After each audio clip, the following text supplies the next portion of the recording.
Which conspiracy theory is so believable that it might be true? The Reddit search function is intentionally bad, or not purposely bad, but they know how to fix it but refuse to encourage more new posts. God, it's so awful. Unusable, I would say. I have been Redditing daily since around 2012, and it has always been bad. I just Google whatever and put Reddit after. Google the phrase you want to find on Reddit and then enter site reddit.com to only get Reddit posts. Apple started the meme about AirPods being expensive as a marketing ploy. Happened around Christmas. You might be right. Not only thing that was happening. I was in there getting my laptop fixed, and they were offering $150 gift card for anyone who bought a phone or laptop.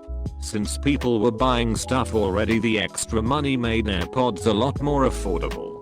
I feel like I see them 5 times more often ever since the memes started, but the memes also cause me to acknowledge their existence more, so who knows. Mattress firms aren't only holding mattresses, buddy. After reading about this on Reddit, I got to thinking. Once I needed a new bed, I decided to check it out. I went in and was approached by 2 salesmen. They had this $1,499 mattress that I really liked. The sales guy saw the twinkle in my eye and knew that I must have this mattress. I told him I liked it, but I needed something more budget friendly. I was a broke ass at the time. He then said, well, we can do this one here on the floor for $950. I told him, to be honest, I only have $400 to spare. He says, hold on a minute while I make a call. Then comes out and says, okay, we can do $400. Just come back in an hour while we prep it. I left, came back, and they even helped me lift it up to my truck. Honestly, the best mattress I've ever owned. I get compliments all the time. Edit. My top comment is about a fkin mattress now. I love Reddit. I get compliments all the time. Is this just a brag about your appearance? His wife is very popular in the neighborhood. Many get to test the mattress.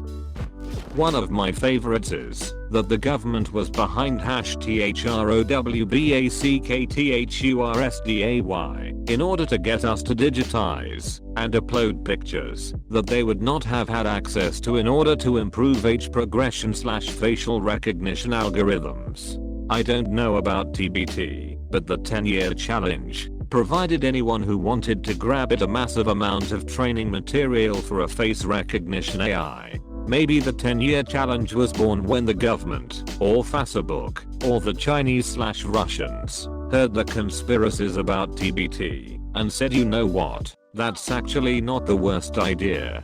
Or Facebook wanting the data for the same reason. Jeffrey Epstein is a Florida billionaire who probably is running an underage sex trafficking ring. Edit. Well, Epstein just got arrested for sex trafficking minors, so this is more a conspiracy fact, not a theory. Lol. A brief background. In 2007, dozens of underage women came forward saying Epstein was having sex with them in Florida. They also claimed that he passed the girls along to other elites and ran a sex ring / blackmailing service. Kinda. Trump, Bill Clinton, Kevin Spacey and Prince Andrew are all known associates of Epstein and would go on his plane dubbed Lalita Express to a private island in the Caribbean. What happened next was ridiculous. Epstein hired the best legal team ever, like as good as Odgers. Dershowitz was involved and all that. Acosta was the prosecutor against Epstein, and he is now appointed by Trump in his cabinet. Acosta gave Epstein the plea deal of his life. He was found guilty of one charge of sex with a minor, in spite of being accused by dozens of girls, and had to register as a sex offender. He got 13 months in jail, but he only served 10. Here is the kicker. He could leave jail 6 times a week to go work at his at-home office. He was supposed to go to prison, but stayed in a local jail for some reason. He was granted immunity. All co-conspirators in the case were given immunity. This means that if further evidence comes out against other people with the case, they can't be prosecuted again. His house butler was found guilty of obstruction of justice regarding the evidence against Epstein. He got more jail time, years, than Epstein. The police commissioner on the case stepped down because he thought it was rigged. Miami Herald said it was the deal of a lifetime. Epstein is now free and still has billions of dollars. Acosta has told friends that he was scared to go against the powers that be because they would squash his career. This all happened in 2008, I think. The Dodge just reopened a case last month due to fuckery going on. Clinton and Trump, among other famous people like Kevin Spacey, have been documented flying on Epstein's plane to his infamous Lalita Express. A Miami judge just ruled last week, literally, that Epstein's case was illegal and violated law because Acosta did not consult the victims before bringing the plea deal. The Titanic/Olympic conspiracy. It has credibility because there is photographic evidence.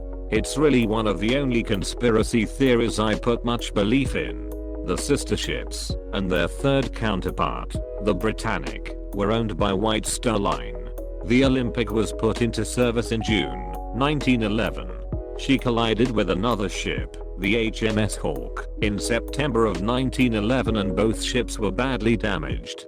The accident was a financial disaster for White Star Line, as they were found to be liable for the accident and had to pay for the damages to both ships and legal fees for court cases associated with the accident. Repairs on the Olympic took nearly 2 months, and parts intended for the Titanic, which was still being built during this time, had to be given to the Olympic instead. Only a few weeks after being returned to service, the Olympic suffered another minor incident where one of the propellers broke off, and pieces intended for the Titanic were once again cannibalized. At this point, the Olympic was looking like more and more of a money drain for the White Star Line, though its achievement in not actually sinking despite a major accident that should have sunk it cemented the Olympic class liner's reputation as unsinkable. But I'll get back to that in a moment. The Titanic was finally finished and ready to leave port on her maiden voyage on April 10, 1912, having been delayed while new parts were made and delivered to replace the ones needed for the Olympic. And from there we all know the story. She went first to France, and then to Ireland, and then began her trek across the Atlantic to New York, during which she struck an iceberg, and after nearly 2 hours, sank, taking 1,500 souls with her to a cold, watery grave that would not be seen again by human eyes for nearly 100 years. The Olympic went on to have a 24-year career as a successful ocean liner. She served during World War I, where she earned the nickname Old Reliable for her impenetrable hull, and then in 1919 she was re-outfitted to be a civilian passenger ship, and served as an ocean liner until 1935, when she was retired from the fleet. Her ownership changed hands several times, and she was eventually dismantled and sold for scrap metal. But what if it wasn't the Titanic that sank? What if it was actually the Olympic? What if it was a ploy to remove a faulty ship that was costing them more money than she was bringing in for White Star Line and cash in on her £1 million insurance policy? So here is the conspiracy theory. At some point after the Titanic was completed, they switched the identities of the ships. The new Titanic was actually the Olympic, and the Olympic was actually the brand spanking new Titanic, fresh from the construction yard with zero problems and zero history. They intended for the Titanic to suffer some sort of failure that would result in the destruction of the problem ship, so they could collect the insurance money. I doubt they intended to also cause the deaths of 1,500 people. The events that transpired which led to the sinking of the Titanic possibly happened purely by chance, and the iceberg wasn't part of their plan. That is, they didn't hire the captain to specifically ram the iceberg to sink the ship or anything like that. They probably had another plan involving the repairs that had already been made on the ship when it collided with the HMS Hawke. In any case, it wasn't really the Titanic that left port on April 10, 1912, it was the Olympic. After the sinking of the Titanic, White Star Line received a tidy sum of £1 million in insurance money, or £89,289,575 in today's money. This, of course, ruined the insurer, Lloyd's of London. There's an additional conspiracy theory that American financier and banker JP Morgan was in on this whole scheme. His company, JP Morgan & Co., financed the International Mercantile Marine Company in the hopes of becoming rich off of sea travel. But this turned out to be a bad investment because of the unpredictable nature of sea travel and travelers themselves. JP Morgan or one of his associates may have schemed with White Star Line, who was a subsidiary of this IMMC, in order to bankrupt the IMMC and allow JP Morgan & Co. to withdraw from the IMMC without breaking a contract. I cannot provide evidence for this beyond speculation. However, I can provide evidence that backs up my claim that the two ships were switched, and it was the Olympic who sank, not the Titanic. This is an image of the RMS Olympic in dry dock. I'm currently unable to locate a picture of the Olympic while under construction with the name clear, so you can be sure it definitely is the Olympic. I can only assume such a photo doesn't exist. The oil and coal industries invested heavily in killing off nuclear power as an attractive alternative. These days we have reactor designs many times safer than other methods of generating power, and the waste issue is something that could be fixed with sufficient investment. Not even a matter of these days. Even taking into account disasters like Chernobyl, estimated around 4,000 premature deaths, and Fukushima, 600, nuclear is incredibly safe compared to coal's 5,000 accidents per year. Nuclear kills 90 people per petawatt hour generated, whereas coal kills 100.000 people per petawatt hour, mainly because of lung problems worldwide. Even if we don't take into account the climate change contribution, most of those deaths are easily avoidable if we switch to nuclear.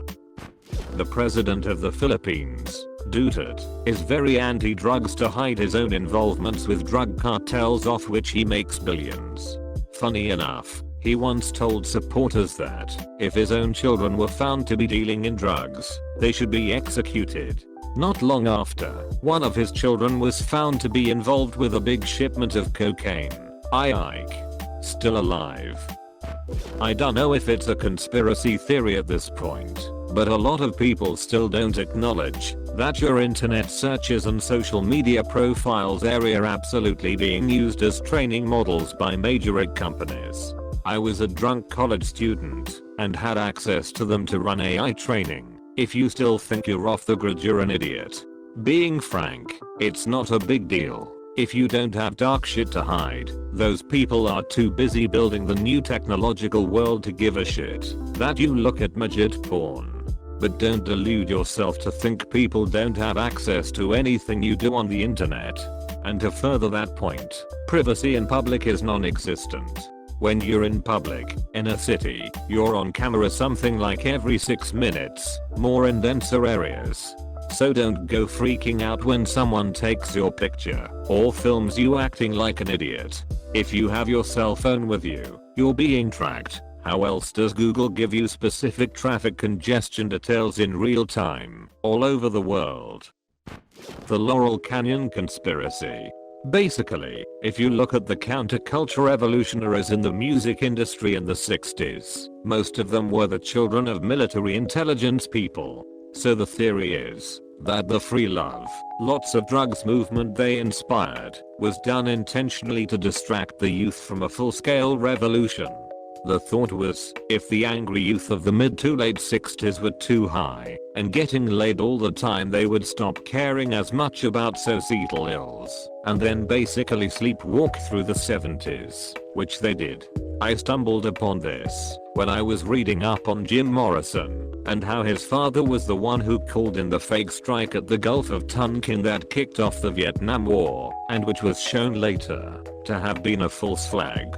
Turns out, a lot of his contemporaries were also children of highly placed military people with ties to intelligence. Strange that they all wound up in Laurel Canyon as part of the same movement.